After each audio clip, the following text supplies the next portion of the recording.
अस्सलाम वालेकुम जी। मैं हूँ फसीहा रिजवान और आप देख रहे हैं cooking with Fasiha Rizwan YouTube channel. आज मैं बना रही हूँ अपनी फेवरेट डिश और वो है जी करेले गोश्त, जो कि आप अगर मेरे तरीके से एक दफ़ा बनाकर खाएंगे तो हमेशा इसी तरीके से बनाकर खाना चाहेंगे। मुझे पूरी उम्मीद है कि इंशाल्लाह ताला ये रेसिपी आपको बहुत पसंद आने वाली है।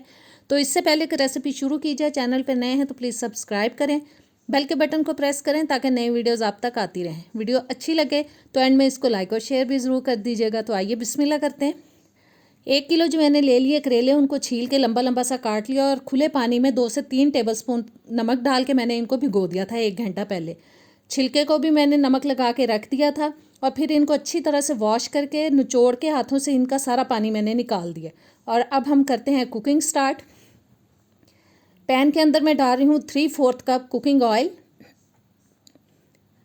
साथ ही इसमें डाल देंगे जी चिकन, जो कि मैं ले रही हूँ 1 किलो।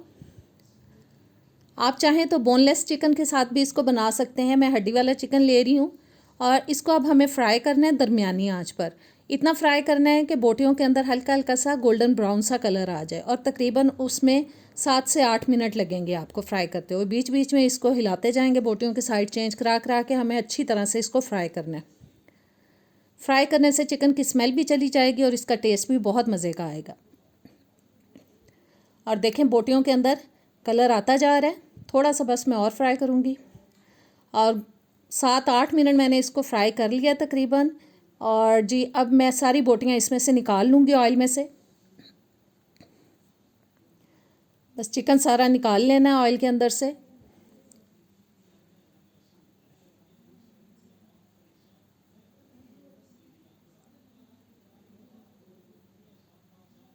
बस थोड़ी सी रह गई हैं, इनको भी निकाल लेते हैं।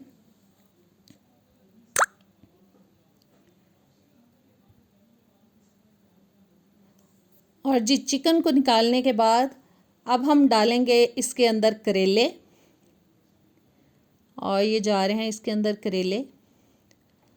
और इनको अब हमें फ्राई करना है मीडियम टू लो हीट पे। इनको तेज़ आंच पे या मीडियम आंच पे फ्राई नहीं करना, मीडियम टू लो हीट पे इनको पकाना है। इतना पकाना है कि ये बहुत क्रिस्पी ना हो, बस सॉफ्ट रहें और गोल्डन ब्राउन सा कलर आ जाए इनके अंदर। और देखें कलर चेंज होता जा रहा है और थोड़ा सा इसको मैं और फ्राई करूँगी। 15 से 20 मिनट लगते हैं इनको फ्राई करने में तकरीबन। और जी बड़ा ज़बरदस्त सा कलर आ चुका है, ब्राउन कलर भी नहीं आया, देखें ग्रीन ग्रीन सा कलर अभी उसके अंदर है। अब मैंने इसके अंदर डाल दिया है जी छिलका और इसको भी अब हमें फ्राई करना है ताकि इसका भी कलर थोड़ा गोल्डन ब्राउन सा हो जाए।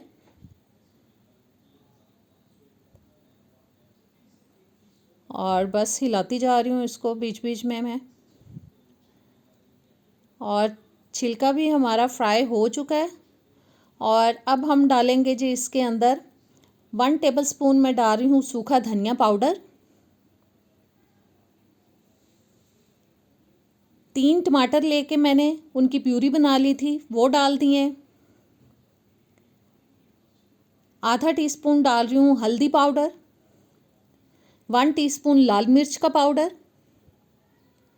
1.5 टीस्पून मैं डाल रही हूँ नमक, आप कम ज़्यादा कर सकते हैं इसको अपने टेस्ट के हिसाब से।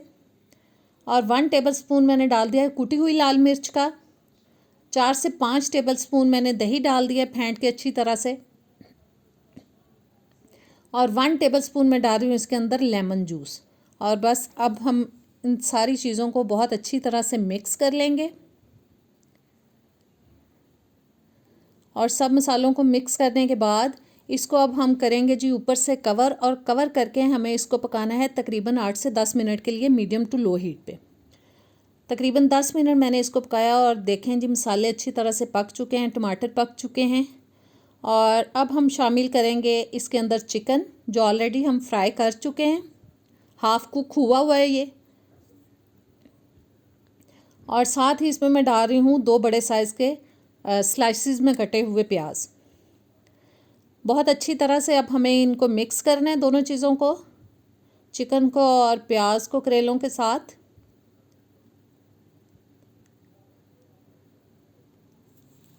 और अच्छी तरह से मिक्स करने के बाद हम इसको फिर से पकाएंगे, ऊपर से कवर करेंगे इसको। और कवर करने के बाद हम इसको पकाएंगे जी तकरीबन 12 से 15 मिनट के लिए, ताकि प्याज और चिकन जो है वो अच्छी तरह से गल जाए। और ये मैंने इसको कवर कर दिया और ढक के पकाएंगे। तकरीबन 15 मिनट मैंने इसको पकाया और देखें प्याज बहुत अच्छी तरह से गल चुका है और चिकन भी गल चुका होगा, क्योंकि चिकन गलने में बहुत ज़्यादा टाइम नहीं लेता। 3 से 4 अदद मैंने अब डाल दी हैं इसके अंदर हरी मिर्चें। 3 से 4 मिनट में इसको मज़ीद पकाऊंगी ताकि हरी मिर्चों का भी ज़बरदस्त सा टेस्ट आ जाए। बहुत टाइम भी नहीं लगता इनको पकाने में और बहुत मज़े के बनते हैं।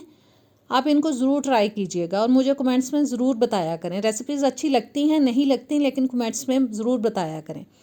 और जी ज़बरदस्त करेले गोश्त हमारे हो चुके हैं तैयार। उम्मीद करती हूँ रेसिपी अच्छी लगी होगी, ट्राई कीजिएगा। अब नेक्स्ट वीडियो में मिलेंगे इंशाल्लाह ताला। इजाज़त दें, अल्लाह हाफ़िज़।